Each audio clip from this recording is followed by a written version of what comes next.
Il existe un type de détachement qui n'éteint pas les liens, mais qui les ravive.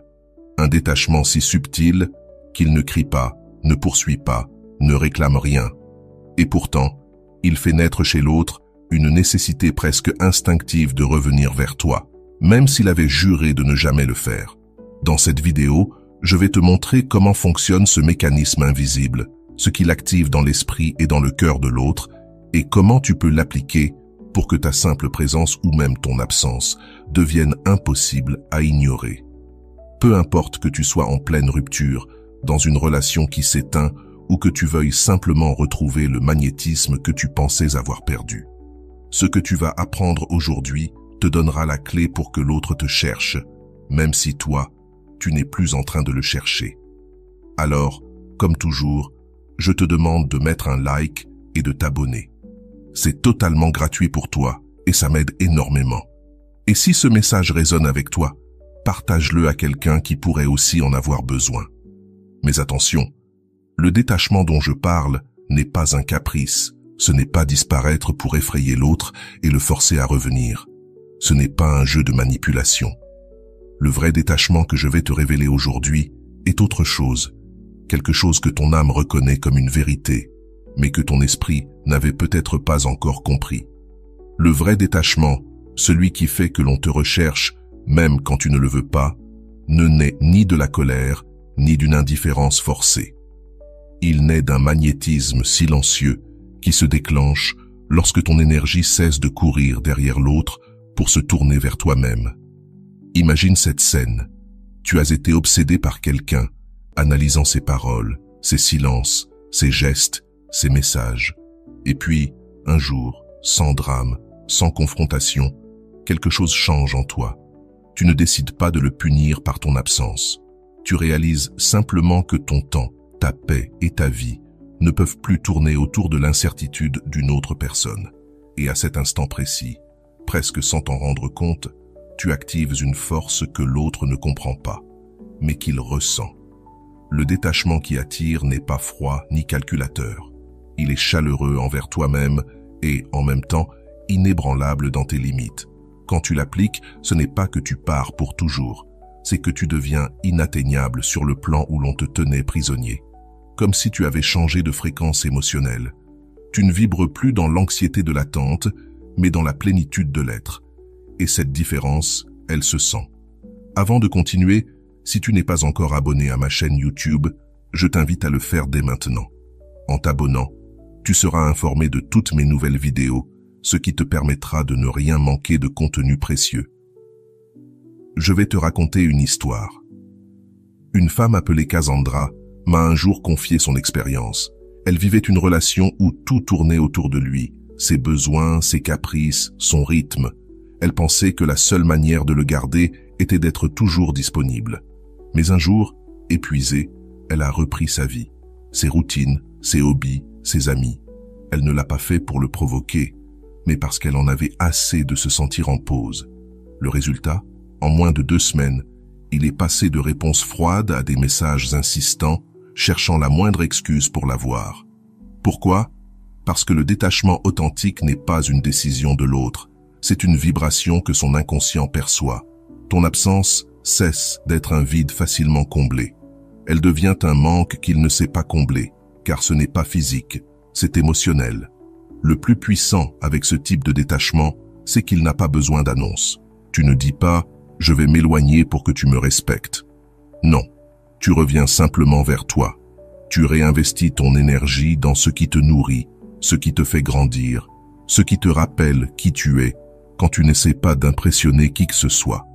Et ce changement, invisible aux yeux, devient un cri silencieux pour le cœur et l'esprit de l'autre.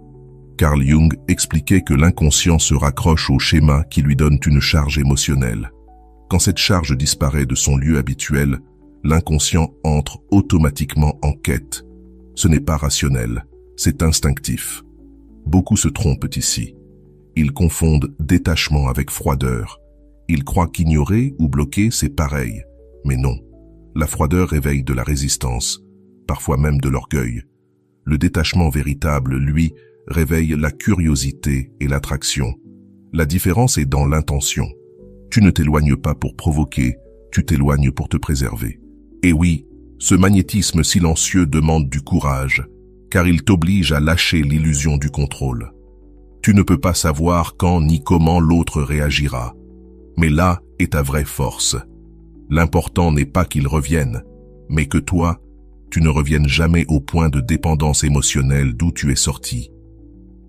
Le détachement n'est pas une stratégie pour être aimé. C'est la conséquence naturelle de l'amour que tu te portes, assez fort pour refuser de rester là où ton âme se rétrécit. Et le plus beau, c'est que ce principe ne s'applique pas seulement aux relations amoureuses. Il fonctionne aussi avec les amitiés, les relations familiales, même dans le milieu professionnel. Quand tu arrêtes de courir après la reconnaissance, la validation ou l'attention et que tu commences à te soutenir toi-même, le monde réagit presque magiquement. Ce qui t'ignorait commence à te ressentir comme nécessaire. Voilà la première clé.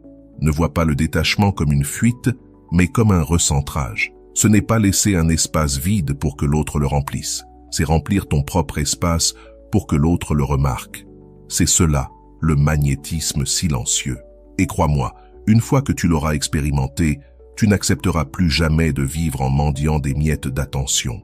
L'être humain, en particulier dans les liens affectifs, réagit de manière intense face à la perte ou à la diminution de ce qu'il considère comme une ressource précieuse.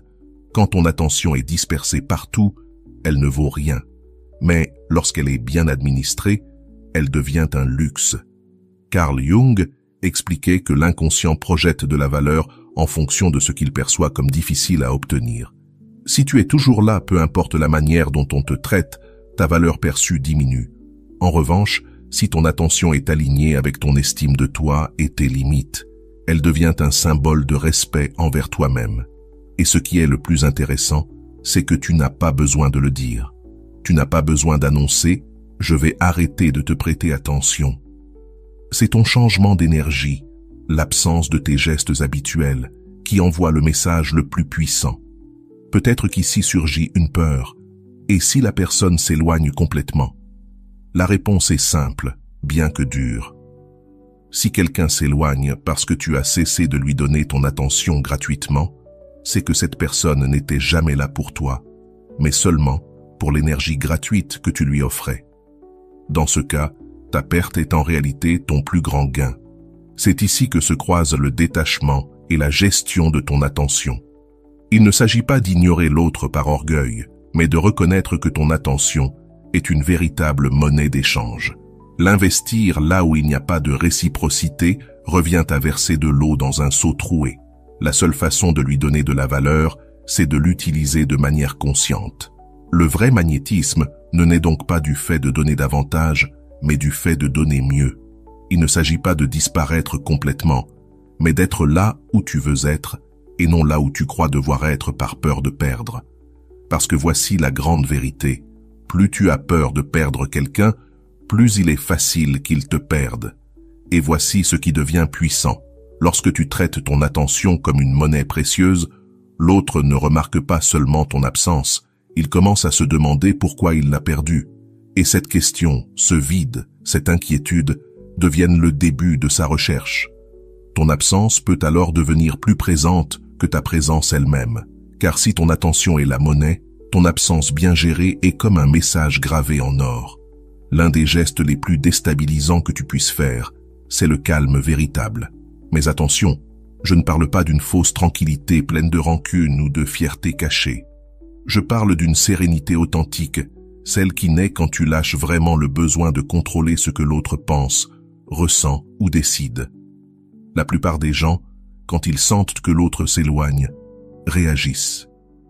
Ils envoient des messages, provoquent des confrontations indirectes ou utilisent le silence comme punition, dans l'espoir que l'autre ressente leur douleur. Mais ça, ce n'est pas du calme, c'est du bruit. Et le bruit, même déguisé en froideur, trahit toujours l'anxiété. La vraie sérénité est différente. C'est cette force intérieure silencieuse qui envoie un message clair. Je vais bien avec toi ou sans toi. Et ce message, quand il est vrai, ne peut pas être imité. Ta voix change, tes gestes changent, même l'énergie que tu transmets dans un simple regard change. Et cela déstabilise profondément celui qui s'attendait à ce que tu réagisses avec intensité à son silence ou à son absence. Imagine quelqu'un qui s'attend à ce que tu exploses, que tu réclames, que tu cherches à récupérer son attention. Et tout ce qu'il reçoit, c'est un comportement normal, poli, mais pas excessif. Pas de tension, pas de poursuite, pas de drame. Juste un équilibre qui ne correspond pas au scénario qu'il avait prévu pour toi. Et sans le savoir, tu brises une de ses certitudes les plus ancrées. Il ne peut plus prévoir tes réactions. Et c'est là que la curiosité s'éveille. Car quand une personne est habituée à occuper ton esprit, mais qu'elle sent soudain que ce n'est plus le cas, un vide s'ouvre. Et ce vide est inconfortable. L'esprit humain déteste les vides, il cherche toujours à les combler. Et si tu ne lui donnes pas de réponse, il commence à en chercher une. J'aimerais te raconter le cas de Mariana. Elle vivait depuis des mois une relation pleine d'allers-retours. Chaque fois que son partenaire s'éloignait, elle courait après lui pour clarifier, prouver son amour, montrer qu'elle était encore là. Mais un jour, épuisée de ce cycle, elle décida d'arrêter le jeu. La fois suivante, quand il s'éloigna, elle ne fit rien. Pas de message, pas de tentative pour combler le silence, pas de démonstration excessive. Elle continua simplement sa vie, ses amis, ses routines, ses projets personnels. Et quand il revint, elle ne l'accueillit ni avec froideur ni avec euphorie. Elle le traita simplement comme si son absence n'avait pas été un tremblement de terre. Le résultat fut immédiat. Il commença à écrire plus souvent, à chercher des excuses pour la contacter, à tester ses réactions, mais il n'obtenait plus les mêmes réponses. Sa sérénité l'intriguait. Carl Jung disait « Ce que nous ne comprenons pas nous fascine ». La vraie sérénité n'est pas une absence de réaction, c'est la présence d'une sécurité intérieure que l'autre ressent. Et c'est ce qui change tout. Car la sérénité ne crie pas, mais elle s'entend plus fort que n'importe quel mot. Elle est comme ce silence après la tempête. On ne sait pas s'il annonce la paix ou quelque chose de plus grand à venir. Quand tu maîtrises cette sérénité, tu sors du jeu émotionnel de l'autre. Tu n'es plus une pièce qui se déplace en réponse à ses coups. Tu avances selon ta propre conviction.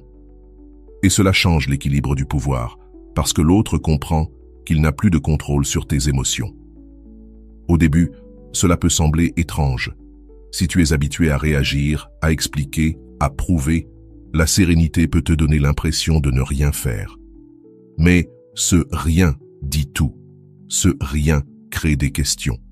Et ces questions sont la première étape pour que l'autre commence à te chercher, non pas par habitude, mais par réel intérêt. Et quand ce calme authentique se combine avec le détachement véritable, il devient une force magnétique irrésistible. Car le vrai détachement n'est pas une stratégie, ce n'est pas une manipulation, ni un acte d'orgueil. Ce n'est pas dire « tu ne m'intéresses pas ». Non, le détachement réel est solide, sincère, et il ne cherche même pas à faire revenir l'autre. Et paradoxalement, c'est celui qui provoque le plus souvent un retour. Quand tu te détaches vraiment, tu cesses d'agir comme si l'attention de l'autre était un prix que tu devais regagner. Tu commences à vivre comme si ta vie était déjà complète, comme si le chapitre partagé n'était qu'une partie d'un livre beaucoup plus vaste. Visualise ceci. Tu es dans un jeu de cordes. Chacun tient une extrémité et tire.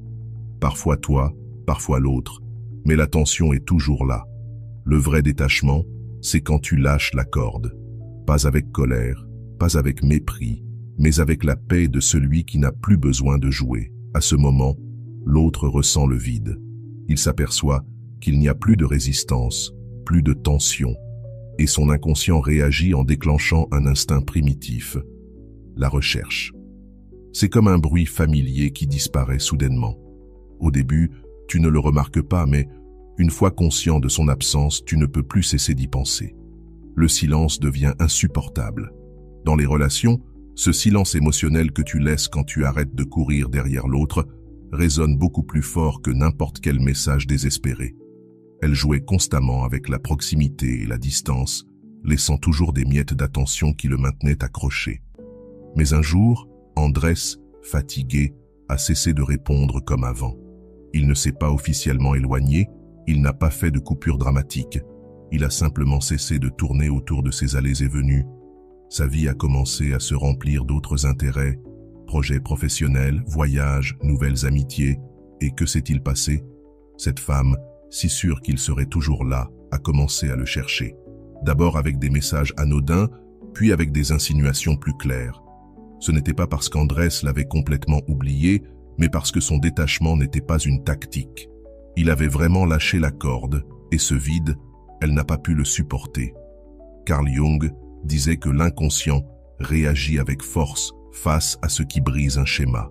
Et ce type de détachement fait exactement cela. Il interrompt le cycle dans lequel les deux étaient enfermés. Pas de reproches, pas de jeu, pas d'explications inutiles. Juste une absence propre qui laisse l'autre face à ses propres émotions, sans que tu cherches à les contrôler. Et voici le point clé. Ce détachement n'est pas de la froideur. Il ne s'agit pas d'être indifférent, mais d'être libre. Tu peux continuer à lui souhaiter du bien, même à apprécier ce que vous avez vécu ensemble, mais sans avoir besoin qu'il revienne pour donner un sens à ta vie. Cette énergie, cette légèreté est profondément attirante. Parce que dans un monde où la majorité cherche à combler ses vides avec quelqu'un d'autre, rencontrer une personne qui se sent déjà complète est comme un aimant pour la curiosité et l'admiration. L'autre ne revient pas parce que tu le presses, mais parce qu'il commence à percevoir que ton monde continue de tourner et qu'il n'y a plus de siège réservé pour lui par défaut. Il revient parce qu'il le veut, pas parce que tu en as besoin. Et cette différence change tout. Quand tu adoptes ce type de détachement, tu cesses d'agir avec l'urgence de celui qui craint de perdre. Tu avances avec la sérénité de celui qui sait qu'on ne perd jamais ce qui est destiné et que même si cette personne ne revient pas, ce qui arrive ensuite sera tout aussi précieux, voire davantage. Cette certitude, cette paix intérieure est ce qui transforme ton absence en une présence impossible à ignorer. Et si tu penses que c'est le point le plus haut, attends, car nous allons aller encore plus loin. Nous allons explorer comment transformer ce détachement en une énergie si magnétique que même celui qui avait juré ne jamais revenir se surprenne à te chercher. Parce qu'il existe une couche plus profonde qui rend ta présence inoubliable, même dans la distance. Le vrai détachement n'est pas seulement de laisser partir quelqu'un, c'est devenir un espace émotionnel tellement unique que lorsqu'on l'a expérimenté une fois, rien d'autre ne peut se comparer. C'est comme une ville magique que tu visites une fois. Peu importe les voyages qui suivent, il y aura toujours une partie de toi qui voudra y retourner. Voilà ce que signifie devenir un territoire émotionnel que personne ne veut perdre. Et attention, il ne s'agit pas de créer de la dépendance. Il s'agit de construire une énergie, une présence et une manière de se relier aux autres tellement authentique et alignée avec toi-même que celui qui partage ton espace émotionnel garde en lui une empreinte indélébile. Cette empreinte ne se grave pas par la pression ou le contrôle, mais par l'authenticité, la cohérence et la capacité d'offrir ce que très peu de gens offrent, paix et plénitude, sans condition. Réfléchis-y. La plupart des relations, même les plus intenses, sont pleines de bruit. Il y a des attentes, des reproches, des insécurités et de petits jeux de pouvoir. Mais quand tu deviens quelqu'un qui sait simplement être, qui n'a pas besoin de contrôler, qui vibre depuis un lieu d'abondance et non de manque, le contraste est saisissant. Ta présence devient un refuge. Et ce type de refuge ne s'oublie jamais. Je me souviens de Laura, une femme qui avait passé des années à courir après la validation de partenaires qui la faisaient se sentir insuffisante.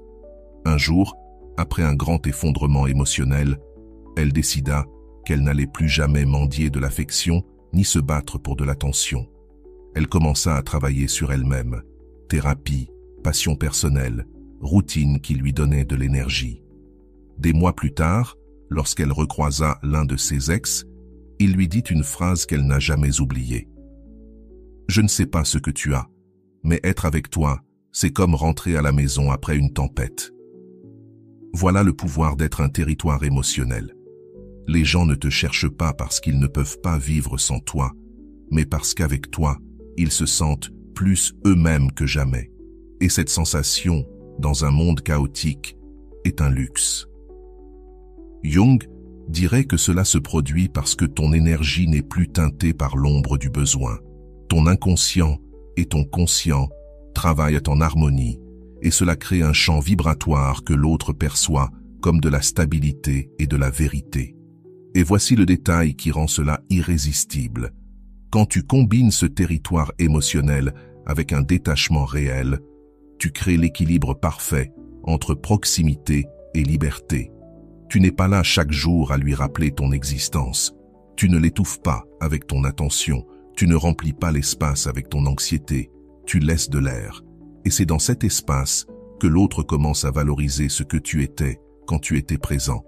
Imagine ton énergie comme un paysage unique. Des montagnes, une rivière cristalline, un ciel dégagé. Celui qui passe par là ressent de la paix, de la force, de la beauté. Mais ensuite, tu fermes volontairement l'accès, pas pour punir, mais parce que ce paysage est réservé à ceux qui savent en prendre soin. De l'extérieur, certains chercheront un équivalent, mais ils ne le trouveront pas. Cette rareté de l'authentique réveille le désir de revenir. Et voici la clé finale. Tu ne peux pas devenir un territoire émotionnel si tu ne t'élis pas toi-même en premier. Tu ne peux pas être un refuge si tu vis une guerre intérieure. Tu ne peux pas offrir de la stabilité si tu vis dans l'insécurité.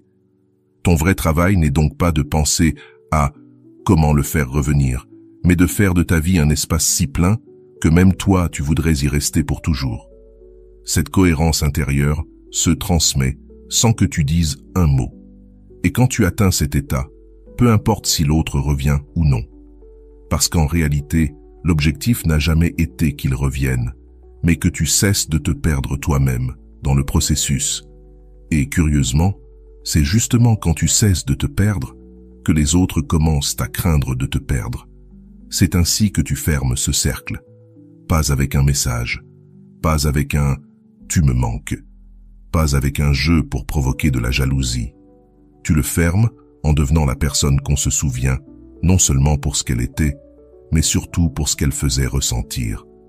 Car c'est cela, la mémoire émotionnelle la plus puissante, celle d'avoir été dans un lieu où l'on pouvait être soi-même, sans masque, et de savoir que ce lieu, c'était toi. Et c'est là que tu passes, sans t'en rendre compte, de celui qui espérait être choisi à celui qui décide qui peut entrer. C'est le détachement le plus fort et l'attraction la plus imparable. Crois-moi, quand quelqu'un comprend que l'accès n'est plus automatique, il fera tout pour franchir à nouveau cette porte. Et maintenant que tu es arrivé jusqu'ici, tu te rends compte d'une vérité que tu n'avais peut-être pas vue avec autant de clarté auparavant.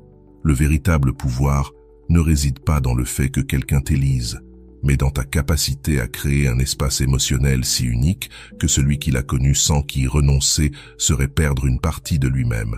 Voilà le détachement qui ne se crie pas, qui ne se négocie pas, qui ne se mendie pas. C'est un détachement construit de l'intérieur, qui transforme ta présence en un luxe que tout le monde ne mérite pas.